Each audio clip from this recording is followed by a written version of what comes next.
Our next guest is Shaun Rein, founder of the China Market Research Group, author of The Split, Finding the Opportunities in China's Economy in the New World Order. Let's meet him without further delay. Shaun, thanks very much for coming on the mother of all talk shows. Finding the opportunities for whom in China's economy in the New World Order? Who are you writing this book for? Well, it's great to be here, George. Happy Chinese New Year. Happy Year of the Snake to you and your audience. I think what we've seen for Europe, for the UK especially, is that you can't really trust Trump right now. As you just mentioned, he's very transactional. He started off his administration by targeting Canada, targeting Panama, targeting Denmark. So I think there's a question throughout the entire world right now is, how are we going to generate profits if you're a European country? And the reality is you have to look towards the global south. I like to call it the global majority. And a large part of those profits are going to be driven by China. We estimate that over the next 5 years, a third of global growth is going to come from China. And the reason, George, is because of the middle class. Now, when you read the New York Times, when you read the Wall Street Journal, they say there's a lot of negative things about China's economy. And you know what? Let's be honest. A lot of it is true. China's economy has a broken growth handbook. It's slowing. Retail sales grew about 3 to 4% last year. But the key is that Xi Jinping has focused on improving the quality of life for low-income and middle-income Chinese. There are about 400 million of them right now, but over the next decade, George, we estimate that number to double to 800 million. So in many ways, China's political system has helped low and middle class Chinese better than the American system has helped low and middle class Americans. And that's why this book was written for businesses to understand, if you want to sell into China, understand the Chinese consumer, because that's going to be the major growth driver for the world. Yeah, I mean, he's effectively building domestic demand by uplifting the standard of living of low-income and middle-income Chinese people, isn't he? Is that because he thinks one day the Chinese economy will depend on domestic demand, or because he wants to send the message to foreign companies that they can have a piece of that growing market?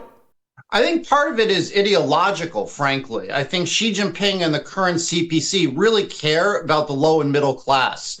Over the last 20 years, basically the 10%, as I write in my book, The Split, or the wealthy people have benefited from the economic reforms. But the Gini coefficient got too large. The rich got too rich, the poor got too poor. And it was really an unfair society that was ravaged by corruption. And so Xi Jinping came in with the idea that we need to help the low and middle class Chinese. I don't think it was so much about attracting FDI from the Europeans or the Americans, but I think he's almost got a messianical belief that he needs to help everyday Chinese, because if they don't, what's the point of being a communist party? And so he's focused on getting access to healthcare, access to education for Chinese, and that obviously is helping China become a good FDI investment. I'll give a great example, George. I was in Tibet recently. Now, a lot of people say Tibetans are oppressed. I just don't find that true. I interviewed a 42-year-old Tibetan. He was the party secretary of his small village. And he told me that 5 years ago, it used to take 48 full hours to drive from Lhasa to his small village. 48 hours. I drove it in 45 minutes because the Chinese government has invested in infrastructure. They're building roads, they're building trains, they're building subways to help get Tibetans who were living like in the 17th century just 20 years ago into a modern era economically. So what this party secretary was able to do was he opened up a hot spring hotel in his village. And so he's attracting all the Han Chinese tourists to come to his village. They're making a lot of money that way. But perhaps even better, George, is that it only takes 3 hours for his kid. It used to take 3 hours for his kid to go to school and commute every day. Now it only takes 7 minutes, from 3 hours to 7 minutes because of the roads. So because everyday Tibetans, because everyday Chinese are getting access to healthcare and education, that's creating this giant middle class that's good for European businesses to target to. The staggering scale and quality, I should say, having traveled on them, of Chinese infrastructural development is it's almost leaves you short of words. I mean, for example, last week China successfully tested a 1,000 kilometer per hour train, a vacuum system. Now, frankly, I think that's too fast. Frankly, I'm not sure we'll ever see it. But it is an example of how China continues to reach for the stars. And its infrastructure, compared with the shocking state of infrastructure in Western countries, may be the most graphic illustration of how China's on the way up and the West is on the way down. Yeah, I agree with that, George. The infrastructure spend here is incredible. It's very common for the high-speed trains to go 350 kilometers an hour. As you mentioned, the government is trying to have high-speed trains go up to maybe 1,000 kilometers an hour. In the United States with Amtrak, it's like 90, 100 kilometers an hour, and it's dirty. It's dangerous. But I think the key is the government has spent so much on subways, on trains, that I think you can look at a society as how strong it is based on how good the public transportation is. So I drive my own cars, but actually in Shanghai, where I live and where I am right now, I typically take the subway to get to work or to get to a meeting rather than drive a car. It's cheap, it's clean, it's fast, it's safe. So when you even have wealthier people are deciding to take public transportation, that really shows how strong and good the government spending has been. The infrastructure, I really hope that all of your listeners, whether they're in Malaysia or Lithuania or Romania or Bulgaria or the UK, come visit China, because it's a wonderful place to visit right now. The safety is what's really key. A lot of people ask me, Shaun, what's one thing I should know about China? And that one thing, George, is probably the safety. You can walk around at 2 o'clock at night. You're not going to be gunned down. There aren't drug gangs. It's really a safe environment. And a large part of it is being driven by this infrastructure spend, as you rightly pointed out. Amen to that. Now, you mentioned Trump's animus, which waxes and wanes.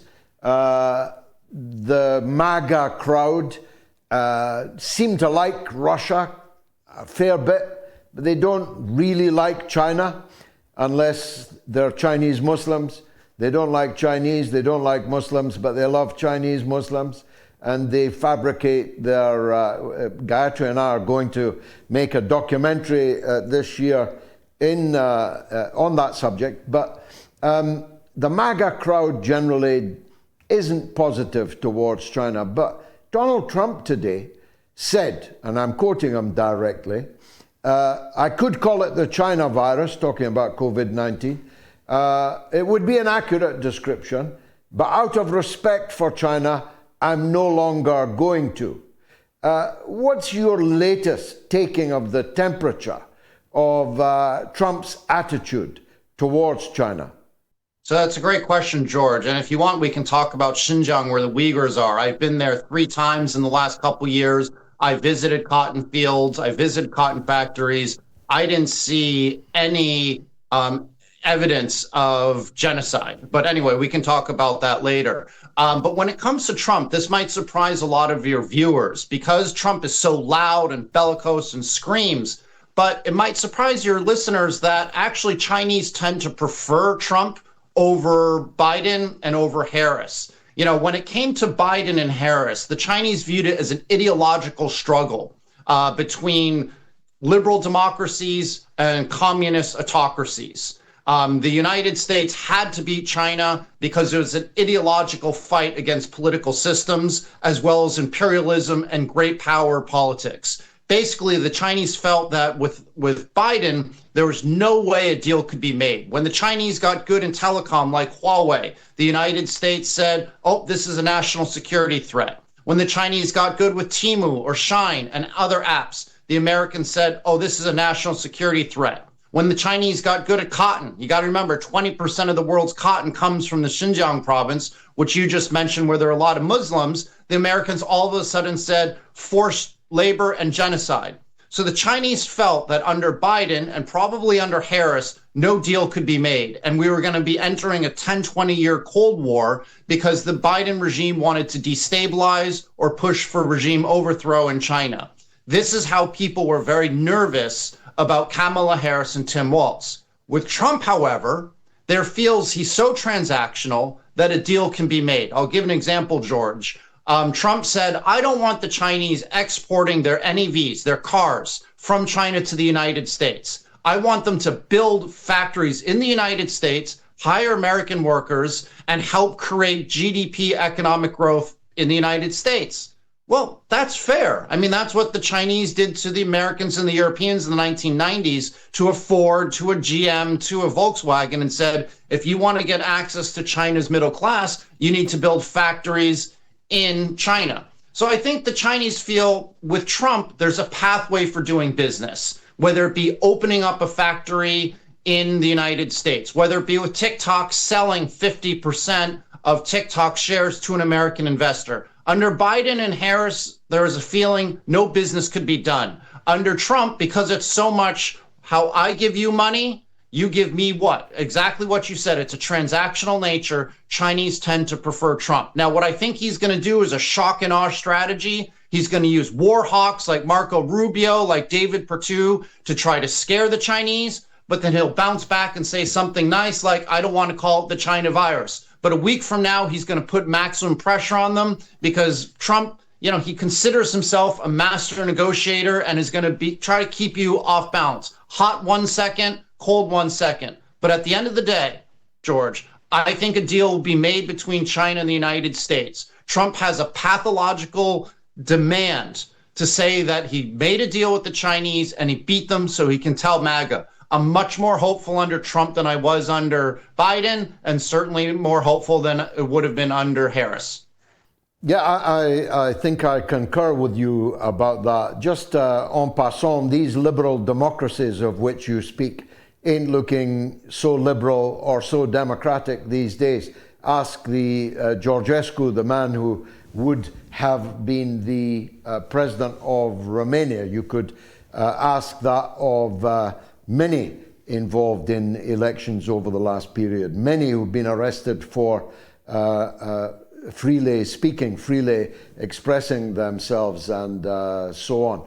But you're absolutely right that for the Democrats, for the social democrats across Europe, their animus towards China is ideologically based, whereas Trump's will be much more likely to be about who gets what from any improvement in the relations. There have been many bones that stuck in the throat of the ideologues. Tibet, as you just talked about, was one, Xinjiang another, the Falun Gong, any number of bogus casus bellicose. But the one that has persisted and has the greatest capacity to destabilize is the question of Taiwan. This is an ideological question too, isn't it? And it's one that the ideologues in the leadership of the Communist Party in China cannot leave forever. It's a thorn in their eye that a part of their national territory is not a part of the country proper, is not a part of the People's Republic. What sort of timescale do you think we're working on in relation to Taiwan? And could that, even now, upset the apple cart with the West? It's a good question, George. So David Perdue, who is Trump's ambassador designate to China, wrote a column a few months ago saying that the Chinese are looking to invade the United States, implement a communist system, and implement their political system and way of life on the United States, threatening American democracy. I don't see that happening. You look all over the world, there's a lot of fear-mongering that China is going to become an imperialistic power or a settler colony-like power like the United States and the UK. I don't see that happening. I do see, however, rightly, that China wants to control what it deems its own areas. So Xinjiang, Tibet, Hong Kong, Taiwan. I don't see it invading Australia. I don't see it invading Vietnam or the Philippines. But what it considers part of its dominion, part of its country, it will fight for. And that is Taiwan, frankly. Now, however, when you look at Taiwan, I expect that over the next 5-10 years, China is going to continue to reunify peacefully. Now, let me give you some ideas. And I wrote this in my book, The Split. What a lot of people don't realize is that over the last year and a half, China has launched a charm offensive to the Taiwanese people and Taiwan's government and opposition party. So here's a couple examples. First, for Taiwanese businessmen, if they want to invest in Fujian province, which is the province closest to Taiwan, they're allowed to get special economic benefits. They can get special health care and special education benefits. In other words, China's trying to win the hearts and minds of everyday common Taiwanese families and businessmen. Move to Fujian and you can integrate into society well. But even more importantly, Xi Jinping himself, the current chairman of China, met with President Ma, the former president of Taiwan. So Ma came into China, met with Xi, was feted as a hero, toured around the country. And over the last year and a half, China's government has been taking a lot of meetings with senior Kuomintang. So the Kuomintang, or the KMT, is the opposition party who believes in the one China principle.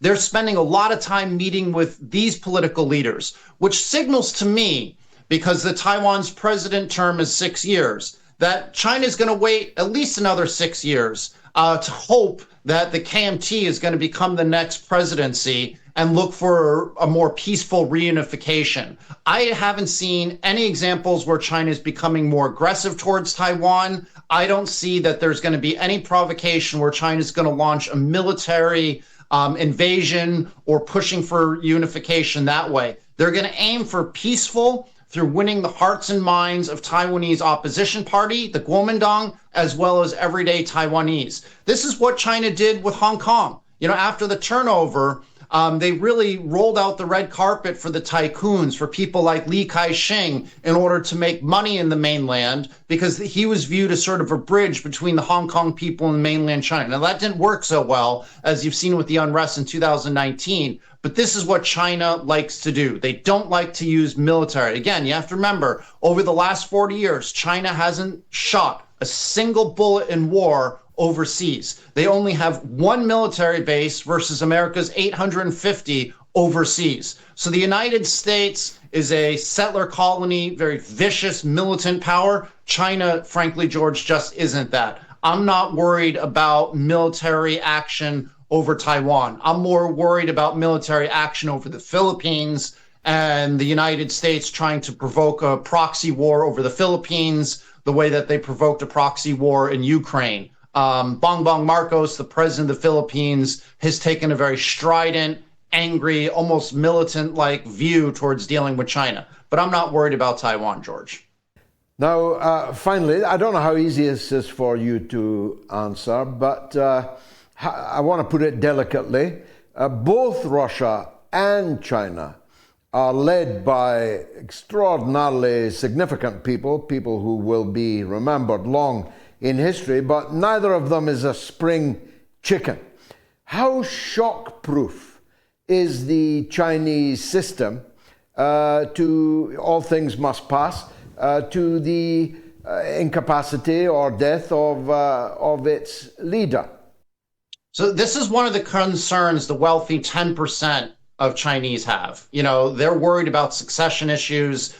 Typically, the Chinese felt that, 10 years as president was a good amount of time. And after Xi Jinping extended that by another 5 years, maybe another 10 years, that got a lot of some of the wealthy Chinese nervous. And that's why there's so much capital outflow. Wealthy Chinese are moving to Singapore. They're investing illegally in Bitcoin. They're moving to Australia. Some of them are even moving to the United States because they're worried about succession issues. Because over the last couple years, that typical 10-year period and the convention of that has been replaced by, we don't know what's going on. So the real movers and shakers are nervous. And I think that there's reason to be nervous because we just don't know. There's no transparency. Now, that doesn't mean that people don't like Xi Jinping. You know, the 90% really love him. I'm an American, but I've been in China for 28 years. When we interview people throughout the country, in places like Tibet, in places like Xinjiang, support for Xi Jinping is extremely high amongst the 90%. I think that support for him is higher than any other political leader aside from Mao Zedong, who died in 1976. So there's a lot of support for him, but there is, honestly, you know, sensitively speaking, there is some unease amongst the 10% about what's going to happen next. Not because they don't like Xi, but because they're worried who is the next leader. They just worry that that person might not have a pro-growth policy, might not be as moral as Xi Jinping, might not care about the low and middle class. We just don't know. It's sort of a vacuum right now. So I hope over the next year or two that the CPC and Xi will sort of start to tell people, this is what you should expect in 5 years. It should be what you should expect in 10 years. There needs to be a little bit more transparency, perhaps, according to some people.